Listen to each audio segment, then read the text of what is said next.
So, I'm finally doing this. If I have one good thing to say about Dragon Age the Veilguard, it's that this game definitely reignited my obsession with the Dragon Age lore. Veilguard put me back into Thedas, forcing me to dig through all lore and double check facts because frankly, there were so many points where I'd found myself genuinely wondering if I was just remembering things wrong. But here's the thing. No, I wasn't imagining it. The game really does change, ignore, or just retcon a lot of the established Dragon Age history. Now, Veilguard has its issues across the board. The writing, the voice acting, and animation don't always hit the mark, but the worst offender here has to be how it rewrites and disregards the lore from the previous games. And since lore is the backbone of Dragon Age, that's a hard pill to swallow. For anyone new to Dragon Age, let me give you a quick rundown. Dragon Age is a high fantasy series set in the world of Thedas, a place where powerful factions, ancient magic, and monstrous threats intersect. The series' main conflict centers on blights, these catastrophic events when twisted creatures called Darkspawn rise up led by corrupted dragons known as the Old Gods. In Dragon Age Origins, players take on the role of a Grey Warden, a member of an ancient order sworn to stop blights, which can only be ended by killing the archdemon leading them. Here, players battled in a divided world against a fifth blight. In Dragon Age 2, the series takes a more intimate turn, focusing on Hawke, a refugee whose rise to prominence in Kirkwall pulls them into the explosive tensions between mages who wield dangerous and often forbidden magic, and Templars who enforce a strict control over magic use. This clash eventually spirals into a full-blown war that destabilizes Thedas. Then comes Dragon Age Inquisition, where the story returns to the world stage as the player becomes the Inquisitor, leading a group to close a massive tear in the veil, the boundary between the physical world and the spirit world. As these rifts spread across Thedas, the Inquisitor gathers allies to face an ancient darkspawn, Corypheus, who threatens to destroy the veil entirely, which could unravel the world as it exists.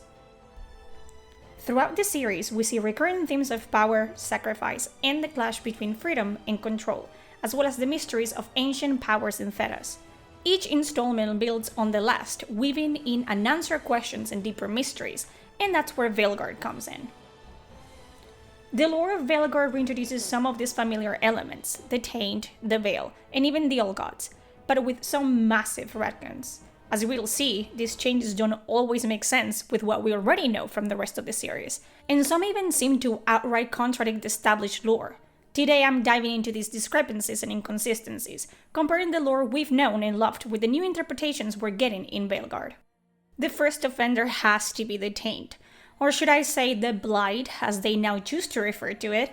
Maybe they thought calling it the Blight would spare them from ever having to use the words taint and spread in the same sentence, but changing the name isn't the problem here. It's the sweeping overhaul of what the Taint actually is, where it comes from, and how it spreads. In Dragon Age Origins, we learn that the Taint is a corrupting force spread by the Darkspawn, a plague of sorts, with the terrifying ability to turn anything it touches into a vessel for its madness and ruin.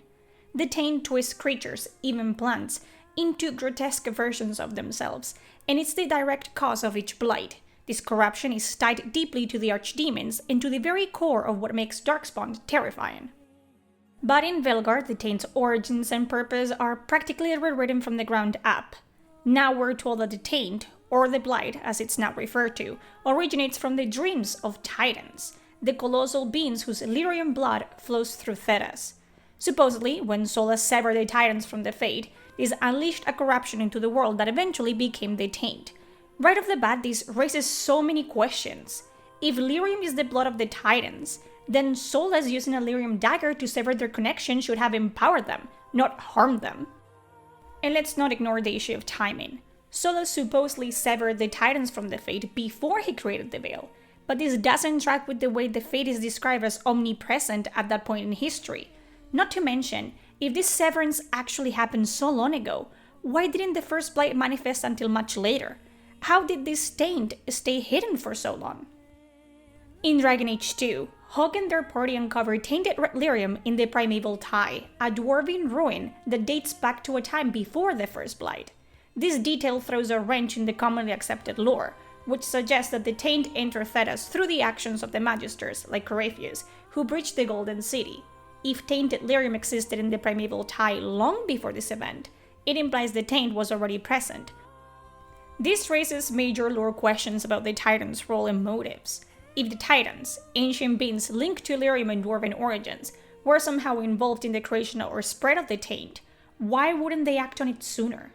One would expect such a powerful force, if connected to the taint, to use it for defense or to shape the world to its will.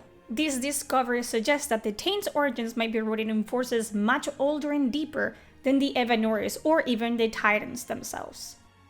Instead of clarifying anything, Veilguard's lore shift only adds more gaps and contradictions, taking one of the most established threats in Dragon Age and unraveling its logic to the point where it almost feels like a different mythos altogether. And that's just the first of several lore rewrites that turn the story on its head. So here's where Veilguard really starts to fall apart. The mysterious nature of the Titan's dreams. Supposedly, these dreams are the taint or the blight, depending on which term you prefer. But what are they really? Are these literal dreams? A Titan's unconscious visions swirling through the Fade? If so, how are they dangerous enough to spread corruption? And more importantly, how can they be contained in the Fade? A place where dreams naturally flow, unbound and everywhere. That's like trying to keep water contained in a river you refuse to dam. Or maybe these dreams are some kind of physical manifestation of the Titan's anger. But if that's the case, what physical form do they take? Do they slither as a miasma or congeal into darkspawn-like creatures? For all of Solas's grand claims about containing these dreams behind the veil, we're given absolutely nothing of what the veil's prison actually entails. What was Solas's method? How does it work? The game gave us no logistics on the creation or containment method, only vague implications that Solas is using the Evanuris to somehow sustain this barrier. It doesn't help that Veilguard treats the veil as this absolute barrier, keeping the taint from swallowing the world whole. Yet in Inquisition, we see the veil torn to the extreme, rifts everywhere and even the bridge. And what happened? Nothing close to what Veilguard describes. So if this catastrophic scenario is the taint's true nature in Veilguard, why didn't that happen in Inquisition? Was the veil only capable of containing the taint during Veilguard's storyline? This surface-level storytelling grates on me. If the writers want us to accept a new explanation for how the taint works, they can just wave away glaring contradictions with a simple, "It's just different now." Is the fact that they rewrite and ignore long-established lore without even bothering to back up these changes with consistent world building. It's lazy, it's frustrating, and for anyone who's invested years into Dragon Age lore, it just feels like a slap in the face. In contrast to Veilguard's muddled take on the taint, there's a compelling fan theory, supported by several in-universe codex entries, that the taint originates from the void itself. The theory centers on Andruil, the elven goddess of the hunt. Known to hunt within the void, Andruil didn't escape the experience unscathed. The harshness of the void caused her to experience bouts of madness. One codex entry even details that Andruil, during one of her hunts, took a piece of the void and crafted it into a suit of black armor. When she returned wearing it, the darkness of the void seemed to spread wherever she walked. This theory suggests that the armor may have carried a form of the taint, bringing it into the world of Thedas itself. Further supporting this is the presence of the Empty Ones, an Nevarran cult whose members claim that the taint comes from the void, believing it to be the Maker's will for it to return to the earth. This provides a symbolic and almost poetic origin for the taint, grounding it in a mythological framework that Veilguard leaves unexplored, and adding depth to the taint's connection to both mortality and the Maker. And then we get to the Darkspawn. Veilguard introduces the idea that Gillenane, after being blighted, began experimenting with the blight, leading to the creation of a new breed of Darkspawn. These, let's call them Veilguard Darkspawn, are bizarrely goofy, naked and bulbous, with a design that is a far cry from the terrifying, nightmarish creatures we know from Dragon Age Origins. These skeletal knockoffs don't just look out of place, they come with a lore justification that defies both logic and consistency. We are told that these beings in Solas's memories are, in fact, the original Darkspawn. That's right. To justify what feels like a lazy or underdeveloped character design, the writers have de-evolved the Darkspawn into a weaker, less intelligent, original variant. In Origins and beyond, Darkspawn are brutal, calculating, and capable of wielding weapons, strategizing in battle, and even speaking on occasion. This is what made them so fearsome. But in Veilguard, somehow we're up against a blight supposedly more devastating than any before, and yet we're facing enemies who seem laughably primitive by comparison. This retcon throws out everything that made Darkspawn a formidable force, stripping them of their intelligence and complexity which were central to their menace. And if we're dealing with an older, supposedly pure strain of Darkspawn, what exactly happened to the more evolved version we're used to? Are they still somewhere in the deep roads, or have they all been erased by this revisionist lore? We don't get any explanation because, at its core, Veilguard's retcon of the Darkspawn seems to be a thinly veiled attempt to cover for uninspired creature design. And don't get me started on the All Gods. In the original lore, these beings were like something out of a dark myth.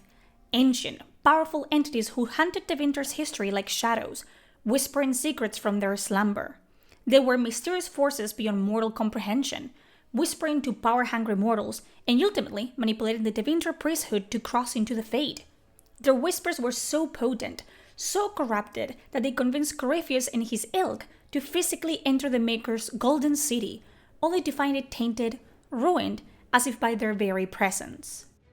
The implication here is powerful. The All Gods played a crucial role in unleashing the blight upon Thedas, twisting and deceiving mortals who sought forbidden knowledge and power. It was their influence that turned the priest into Darkspawn, that shattered the dream of the Maker's purity, and that led to the fall of Tevinter from within. But in Veilguard, this haunting mystique is almost completely stripped away.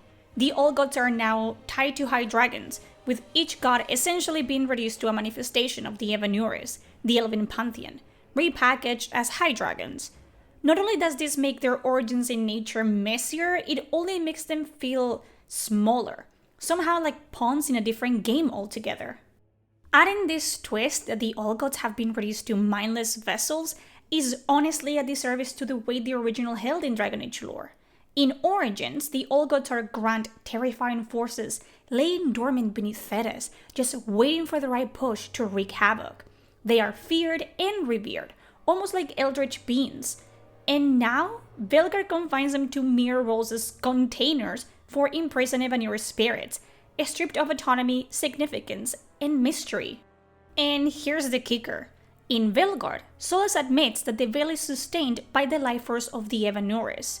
So, if that's true, why are these All Gods still even around?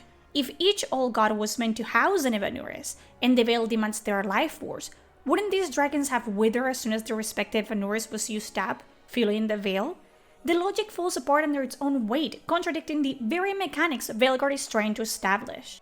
This brings us to the subject of the Blights, a series of devastating events triggered by the All Gods themselves, or at least that's the original story. Each Blight began with the corruption and rise of one of the 7 All Gods, and they have periodically plagued Thedas for centuries, with each Blight lasting for years or even decades, as Darkspawn rampage, raise kingdoms, and bring entire civilizations to their knees. Let's break down the timeline as established in the lore before Veilguard decided to reinterpret it. The first Blight, which began in 800 Ancient, was an absolute nightmare, lasting nearly 200 years. The second Blight was briefer but still spanned 90 years, beginning in 1-5 Divine. The third Blight was even shorter, occurring in 10 Towers, and lasted about 15 years. The fourth Blight occurred in 5-12 Exalted, and lasted only 12 years, with each of these Blights getting progressively shorter but still leaving enormous destruction in their wake.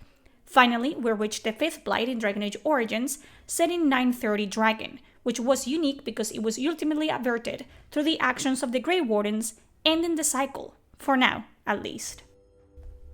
It's baffling how Veilguard fails to offer any logical answer to the core mysteries of the Blight, even with its ambitions to expand the lore. You would think, with all its lore revisions, it would have taken a moment to address these foundational questions. For instance, how are the Titans, supposedly severed from their physical forms and tranquilized behind the veil, still capable of influencing the Darkspawn in Thedas? The lore in previous games gives us no precedent for severed, dormant entities holding that kind of remote control, especially not over creatures as terrifying as the Darkspawn. And then there's the issue of timing. If the Titans truly have this reach, Why wait so long? Why not immediately unleash the blight upon the world the moment they were tranquilized by the Evanuris, as Veilguard suggests is their motive? Instead, we see a slow, sporadic emergence of the blights, one all-god archdemon at a time. If their aim is revenge of the Evanuris for using their blood, making them tranquil, and separating them from their physical forms, wouldn't waking all 7 archdemons at once deliver that vengeance in the most effective way possible? And that's not where the inconsistencies end. We are expected to believe that these archdemons, creatures described as mindless, tainted high dragons under the Evanuris' control, have a soul capable of transferring to a new body. But how does that make any sense if they are nothing more than manipulated vessels for the Evanuris? If the archdemons are simply tainted dragons, why do they exhibit powers of reincarnation? Are these remnants of the Evanuris' own essence or something else entirely? This raises even more contradictions in the lore.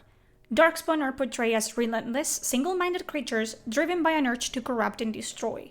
So why do they need to be organized under an archdemon to pose a real threat? They have the numbers, the ferocity, and no shortage of motivation. Yet the blight is presented as a ritualistic phenomenon, one that cannot occur without an archdemon to lead the charge.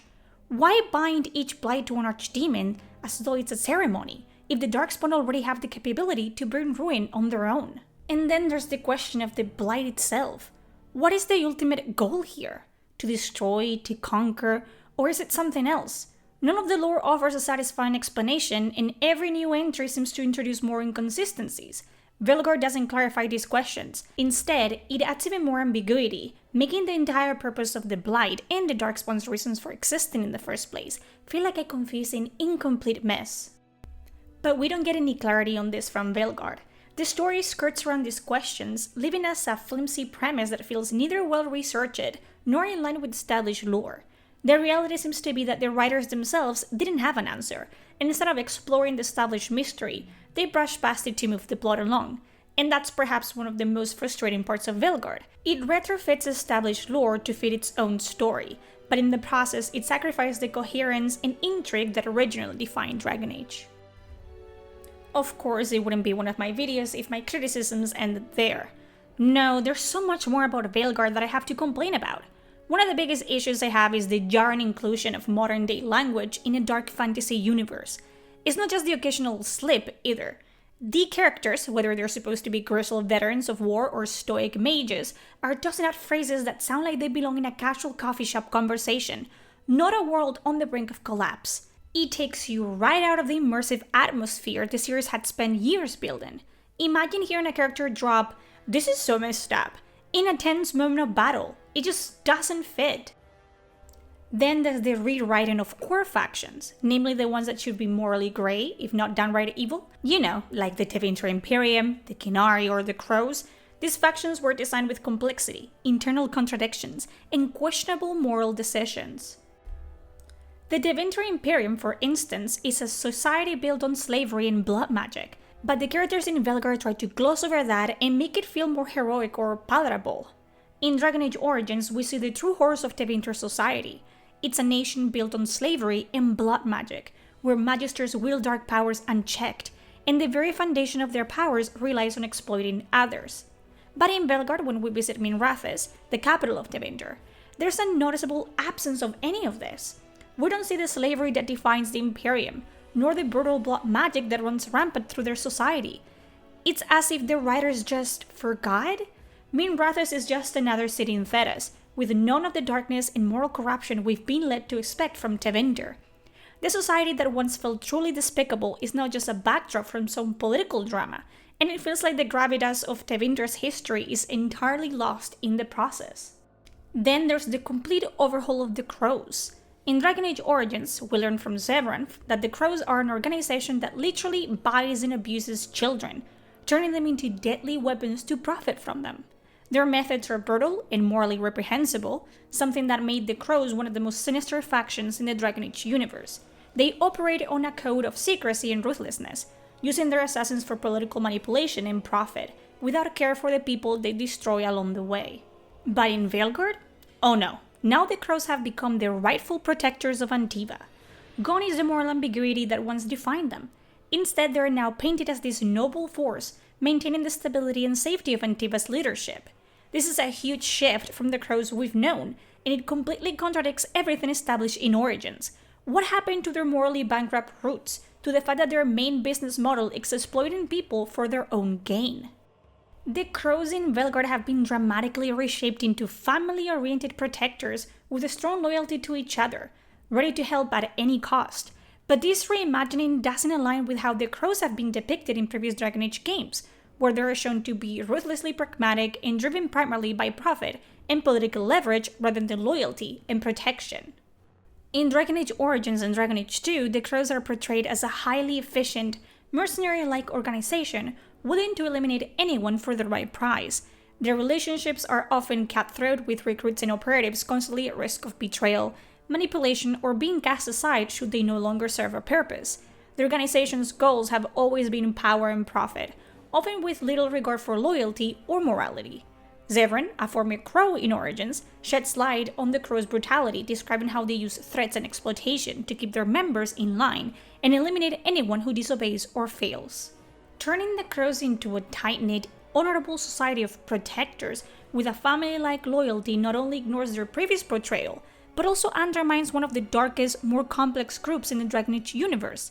This shift makes the crows less of a morally ambiguous force and more of a generic, honorable guild, which feels like a misstep, stripping away the unique dynamics that made the crows such compelling antagonists and allies.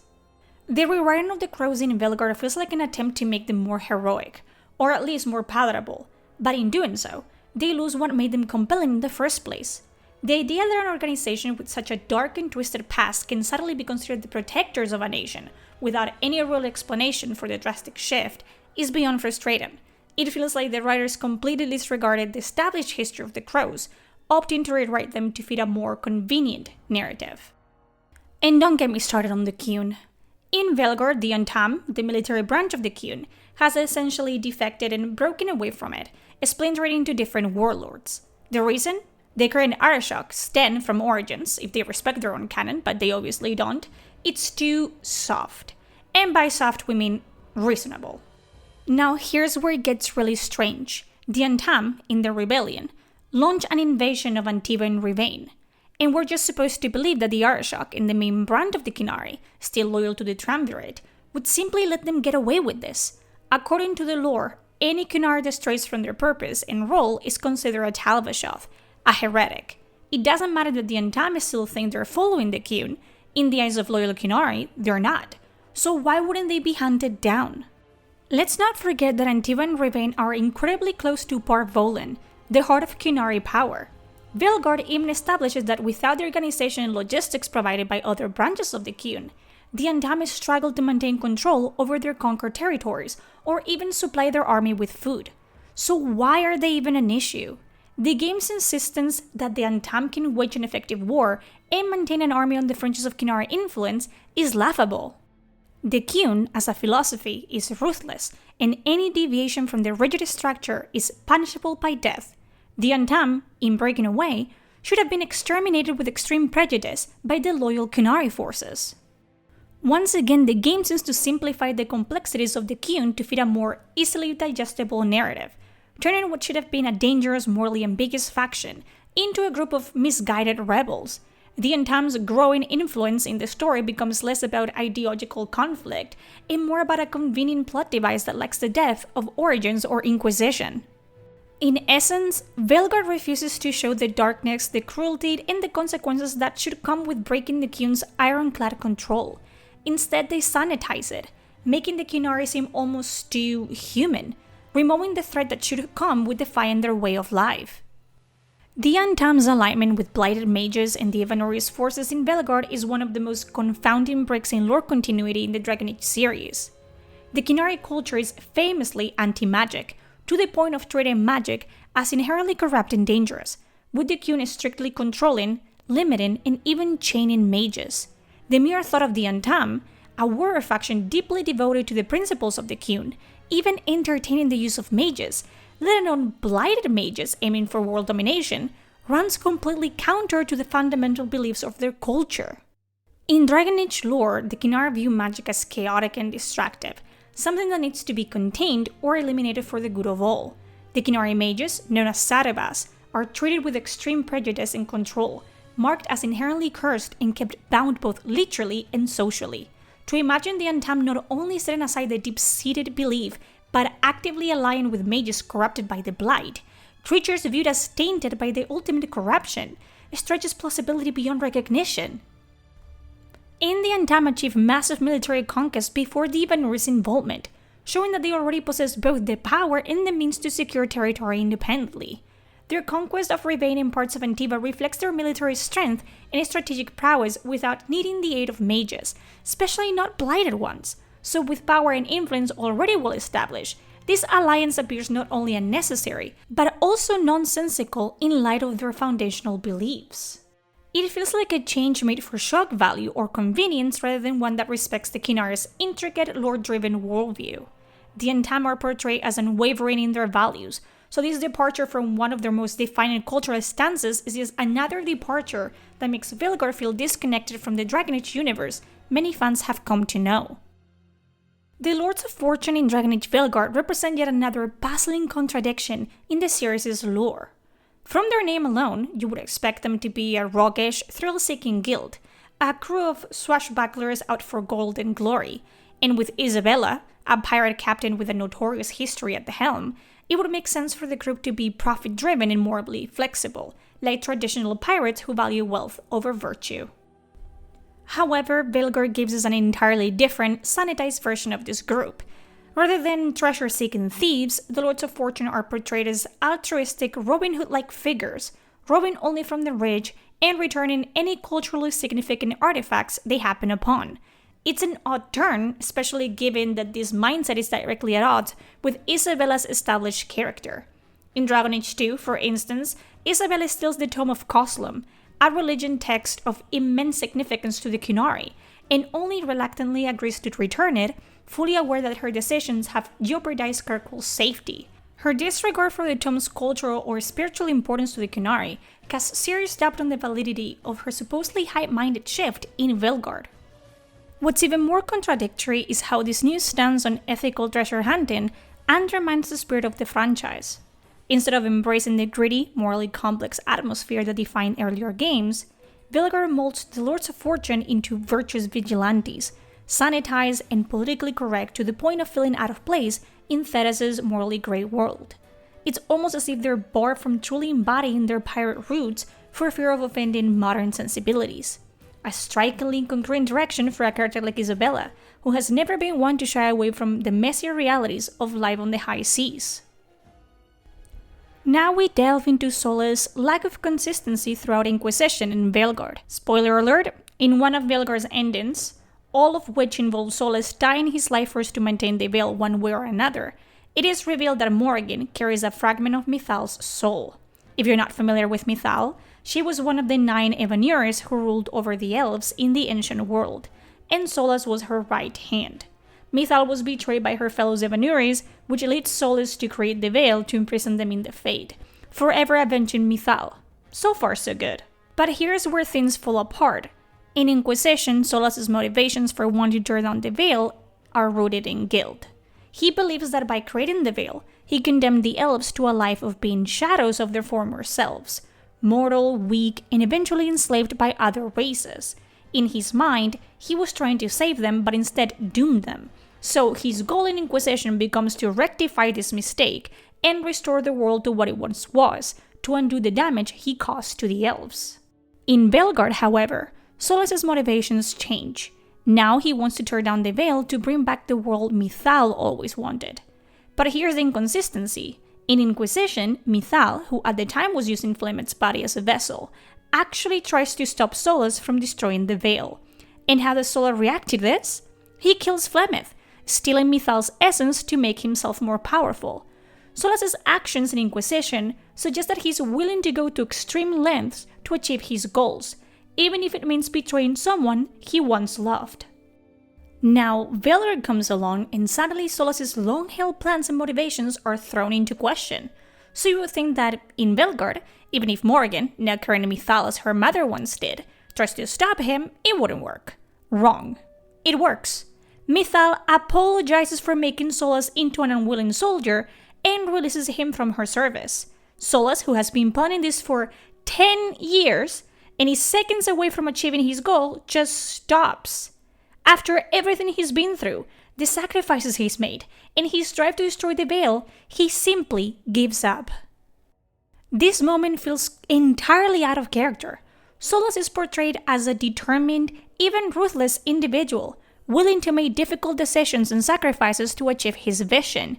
Yet in Veilguard, a sudden change of heart happens because Mythal releases him from her service? This doesn't line up with his established character arc, and it's hard to buy into the idea that after all this time, he would just abandon his plans at the last second due to a single apology. Inconsistent character motivations and sudden shifts like this make it feel like the developers didn't really understand Solas' depth, or they simply didn't know how to give his character a satisfying resolution. What was a complex, morally grey figure in Inquisition becomes a shadow of himself in Veilguard, and it's frustrating to see the character devolve in such a way. Let's talk about Flemeth, or should I say Mythal, and how Veilguard attempts to completely rewrite her role into Thedas' history. Now, in Dragon Age Origins, Flemeth is portrayed as this ancient, powerful witch with a cryptid understanding of the future. She seems to be aware of events before they happened, and her interventions always feel carefully calculated, like she's playing a game that spans centuries. But in Inquisition, the bombshell is dropped. Flemeth is not just some all-knowing mortal witch, she's actually being possessed by Mythal, one of the 9 Evanuris, the ancient elven gods who once ruled Thedas. Mythal, the goddess of justice, balance, and motherhood, has essentially been using Flemeth as a vessel. And while that in itself is a huge twist, the real kicker comes in Veilguard. In this game, Morrigan drops a revelation that I'm not sure anyone was ready for. According to her, Andraste, the central figure of the Chantry in the Bride of the Maker, the Thedas version of Jesus, if you will, was one of Mythal's first vessels. Now hold on for a moment. We're talking about Andraste, the woman who gave birth to the Chantry and whose ashes have divine powers.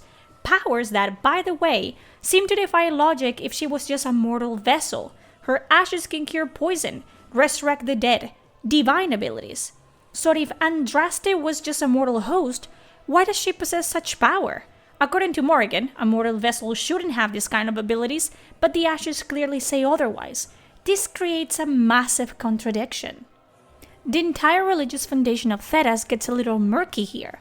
Andraste is supposed to be a divine figure, the woman who is honored by millions, worshipped by the Chantry as a representative of the Maker's will.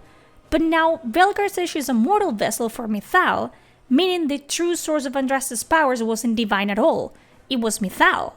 This changes the whole context of the Chantry and the Maker, casting them into doubt. This revelation about Mythal just raises more questions than answers, and it leaves players scratching their heads instead of gasping in awe. Why would Mythal become a figurehead for yet another religion that ultimately ends with her mortal vessel being destroyed again? What's the purpose of her playing this role if she knows the cycle will just repeat? And if the Maker is really involved here, then who or what is the Maker? Was Mythal just using him as some kind of godly alter ego while Andraste was her mortal vessel? Not only are these huge gaps in the lore, but it just feels like a lazy attempt to tie everything back to the Evanuris. Sure, it's easier to connect everything to one origin point, but from a storytelling standpoint, it's unnecessary and undermines the richness of the world. Why force everything to be connected in this way? The established lore around Andraste, the Maker, and the Chantry had been fine on its own without turning it all into another piece of the Evanuris puzzle. It's just lazy, and it ultimately detracts from the depth and mystery that made Dragon Age's world so fascinating in the first place. Let's dive into some of the other issues that Veilguard presents. Because there's no shortage of inconsistencies that don't just undermine the narrative, they throw the world building into chaos. Take Hardin, for instance. She's the only dwarf affected by Delirium Dagger, and ends up regaining her powers. But here's the catch. The player character in Veilguard can also be a dwarf and have constant contact with the same dagger, yet there are no side effects or any new abilities to be found. It's a glaring inconsistency that really shouldn't have slipped through the cracks. In Origins, it was heavily implied that the origin of the Blight came from the Void. Andriel, one of the Evanuris, hunted the Forgotten Ones in the Void for so long that she went mad. She even made armor out of the void itself, and wherever she went, it spread with her. This sets the stage for a deeply intrigued backstory, especially when you consider the Forgotten Ones themselves. Legends say that Solas tricked them into being locked away in the void, yet there's been very little follow-up on those beings, leaving their fate up in the air. Now, here's where things get really messy. The Veil is weakened not once but twice throughout Inquisition and Veilguard, and we see two Evanires, Elgar'nan and Gillinan, break free despite being weakened. Yet, strangely enough, the Forgotten Ones, the very ones who were supposedly trapped in the void by Solas, don't make an appearance. Why is that? Are we really expected to believe that the Forgotten Ones have just disappeared, never to be revisited? It feels like the developers simply forgot about them, which fittingly is exactly what their name implies.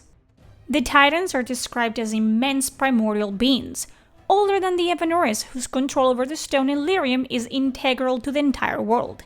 Yet in the lore, the Titans are virtually untouchable. The Evanores, with all of their power, could only resort to blood magic to weaken them by corrupting their blood.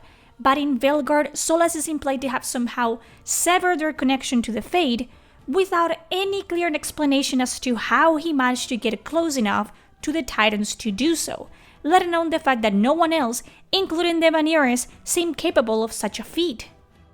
I could go on and on about the glaring issues with Veilguard until I'm blue in the face, but I think the point is clear. We went from a rich, dark and grim lore, filled with emotional heights and devastating lows, to whatever Veilguard ended up being. The decision to water down the story to make it more palatable for modern audiences translated into a rewrite of the lore, which, rather than patching up the plot holes, just exposed them even more. Their writing style, clearly aiming for a more accessible approach, ends up clashing with the classic fantastical tone of the Dragon Age universe. What was once a series brimming with mature themes, morally complex characters, and a world that felt alive and lived in has become a more sanitized version, where deep lore is sacrificed for convenience. It's a painful shift, especially when you consider that the intricacies and gravitas of the earlier titles in the series are what made Dragon Age so compelling in the first place. Veilguard tries to fill the void left by this shift, but the result is a world that feels disconnected from its roots, lacking the depth and consistency that made the franchise stand out. The disconnect between Veilguard and its predecessors is undeniable. Where the original Dragon Age games offer a carefully woven tapestry of complex lore, morally great characters, and an immersive, gritty world, Veilguard seems to discard much of what made the series iconic.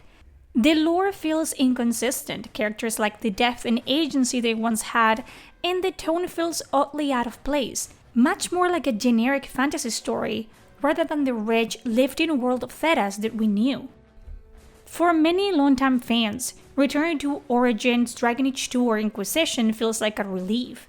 They offer a more cohesive and grounded experience, and while not without their flaws, they remain the benchmarks of what Dragon Age can be when it's firing on all cylinders. Sometimes it's better to go back to what you know and love, especially when the new direction seems to lose its way. At the end of the day, Dragon Age was always about the complexity of choice, the weight of history, and the way the world's tangled lore shaped the fate of Thedas. But for me, the heart of the franchise ended with Origins. After that, things just felt off. The world changed, and so did the story. And sure, we got more games, more characters, more lore, but something fundamental was lost along the way. The richness, the dark, nuanced storytelling that Origins captured in a way no other game has matched. So as far as I'm concerned, Dragon Age ended with Origins, and everything after that feels like a different world altogether. If you've made it this far into the video, thank you for sticking with me. I hope you enjoyed it and maybe got you thinking about the series in a different light. If you found any other inconsistencies in Veilguard that I didn't touch on, or if you have any other thoughts, feel free to share them in the comments below. I'd love to hear what you think.